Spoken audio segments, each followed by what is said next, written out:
J'ai entendu le matelas tomber sur le côté, les tables de chevet basculer, l'armoire qu'il déplaçait. Il cherchait, persuadé que tu avais une cachette secrète. Je suis très content d'être ici pour pouvoir assister en direct à l'enregistrement du livre audio et c'est très impressionnant d'être à côté de la cabine d'enregistrement. C'est très impressionnant parce qu'en fait, il faut trouver une espèce d'équilibre entre la lecture et interpréter les voix, interpréter les sons. Il y a un vrai travail de composition, c'est pas seulement lire le texte, c'est lire le texte et le corriger pour atteindre l'émotion maximale. Il ne faut pas en faire trop et il ne faut pas en faire pas assez. C'est assez bluffant d'interpréter un texte, de lire un texte de cette façon-là. Peut-être qu'à l'intérieur de son corps, ils étaient deux à se battre. Mon père et l'inconnu qui s'était emparé de lui. Peut-être que pour le moment, papa avait encore le dessus.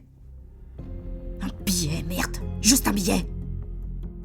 Et d'un grand geste de la main, papa a fait voler toutes les feuilles sur la table. Ce qui est intéressant, c'est que les usages de l'audiolivre, moi je les rencontre souvent, mes lecteurs évidemment sur les salons, et donc à chaque fois je rencontre des gens qui écoutent les livres, et les usages sont toujours extrêmement variés et inattendus.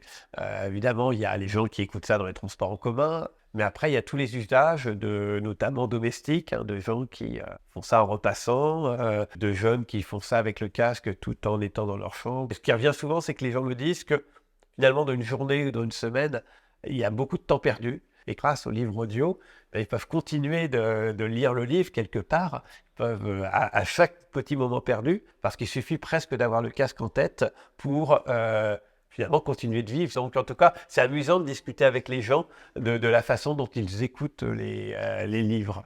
J'ai tordu mon cou pour mieux voir par la porte entr'ouverte. Tu attrapais les feuilles sur la table et tu les secouais sous le nez de papa. À croire que tu les avais étudiées toute la nuit. C'est toujours beau pour un auteur, c'est de voir sublimer son texte.